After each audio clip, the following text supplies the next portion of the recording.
Today's beatblogging.org screencast is about Publish2. Publish2 is a link journalism social networking site.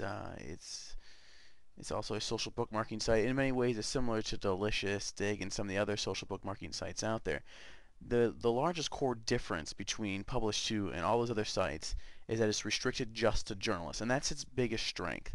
And that's the biggest reason we recommend it for journalists. The other big thing we really like about it is when you become more advanced with Publish2, there are a lot of great exporting options, a lot of great ways to take your Publish2 content and then publish it elsewhere on your blog, on your website. Today we're going to go over the more basic features.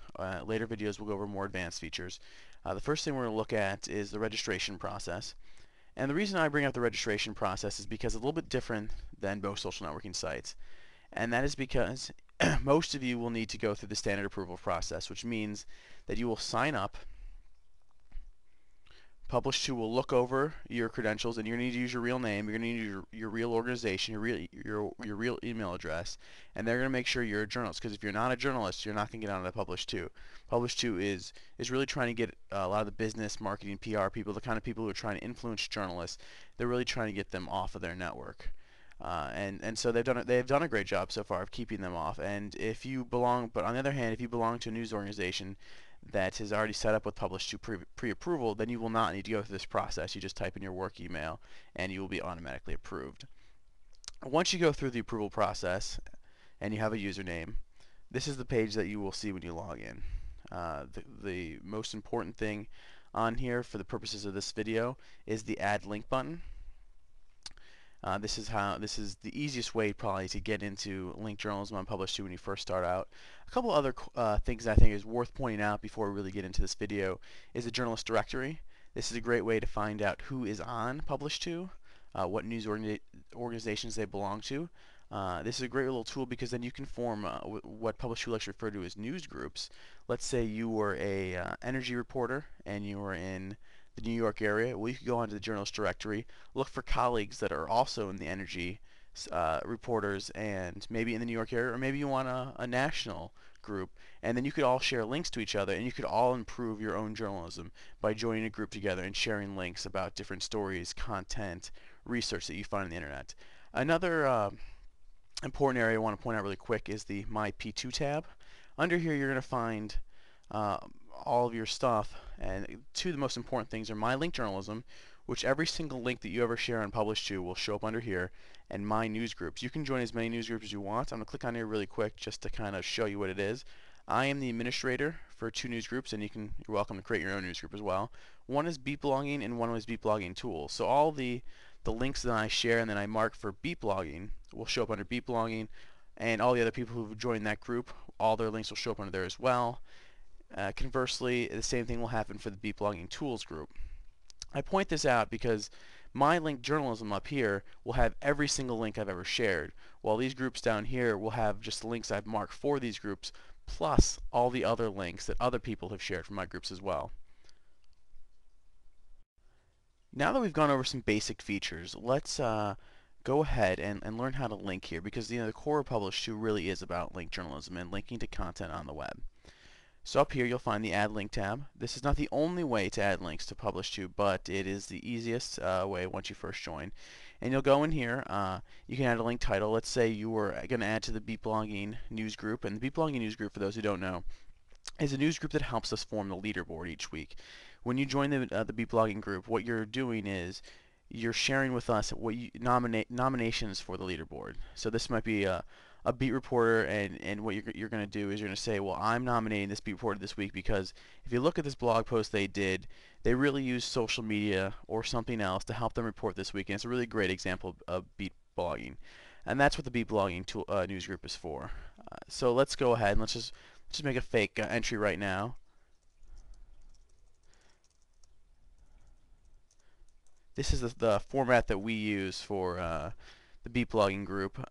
Ken Fisher's one of the preeminent beat bloggers. Daily Dishes, his daily link journalism blog post that he makes, is a great little thing that I encourage all beat reporters to do. Let's just go ahead and add a fake URL there. There's some standard tags built into Publish2, and Ken Fisher is an education reporter.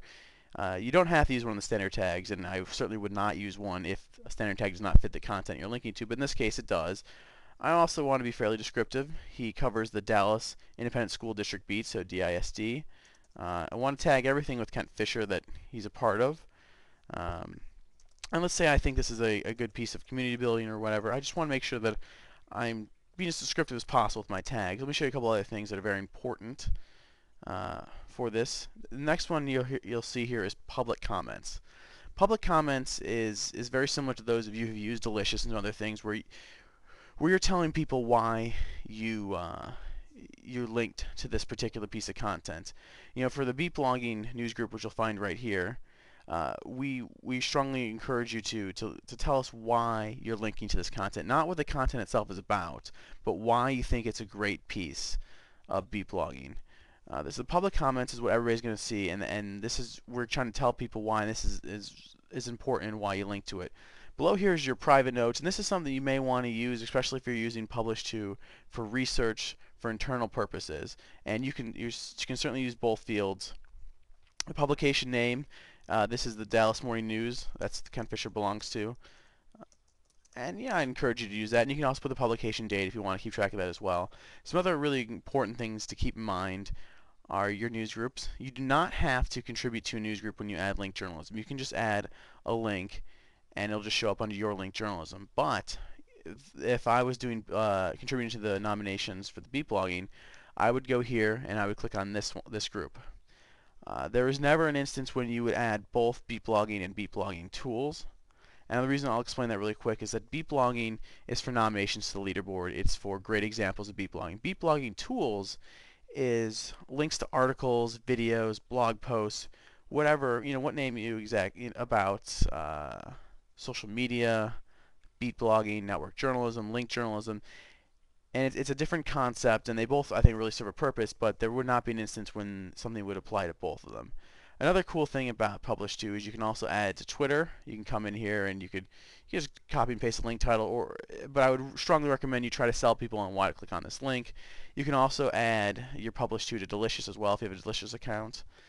And then there's some things up here, My Link Journalism, My Research, and My Clips. My Link Journalism is the default setting, and your link journalism will be available to everybody. But if you were doing research and you were just, you know, especially like a bigger story, or maybe you're writing a paper, you may want to instead click on the My Research.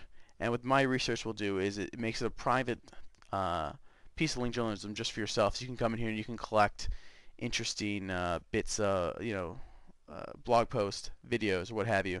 And you'll notice the public field is gone and you're only left with the private fields. So this is basically how you go about contributing to Publish2. It's very easy. This is the most the simplest and most basic way to do it. In the next video, we're going to show you how to use the Publish2 toolbar, which is another way to contribute to Publish2. And in many ways, once you get used to the toolbar and install it, it's a much easier way and quicker way to contribute to Publish2. Now I want to help you install the Publish2 toolbar. You will find that under Support, Link Tool Installation.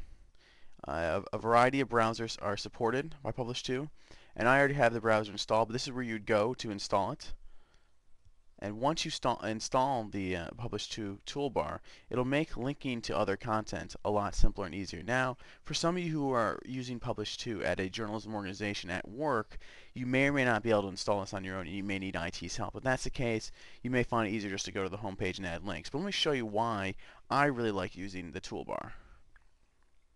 I've navigated over to beatblogging.org to demonstrate the toolbar. Let's click on our most recent post, the leaderboard for this week. Now let's say I came to this website and I was like, oh, this is a really nice piece of journalism. I want to link to it and I want to get into Publish2. Once you install the toolbar, and I'm using Firefox 3 right now, and on the toolbar section of my browser, I see a little link with Publish2. I click on that, and this is what pops up. I'm just navigating over here to show you exactly what the toolbar looks like.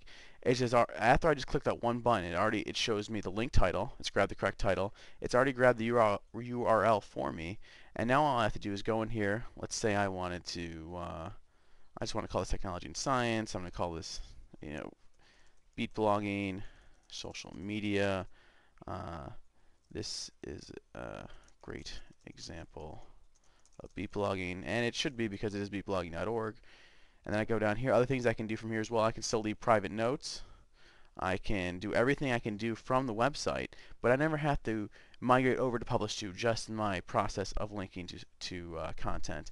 I can also add this to a news group. I can submit to Twitter just like I could through the web interface, and I can also go down, submit to Delicious and to blogs.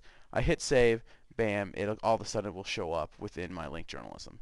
And that's actually one of the easiest ways to go about link journalism. This concludes our beginner screencast on how to use Publish2.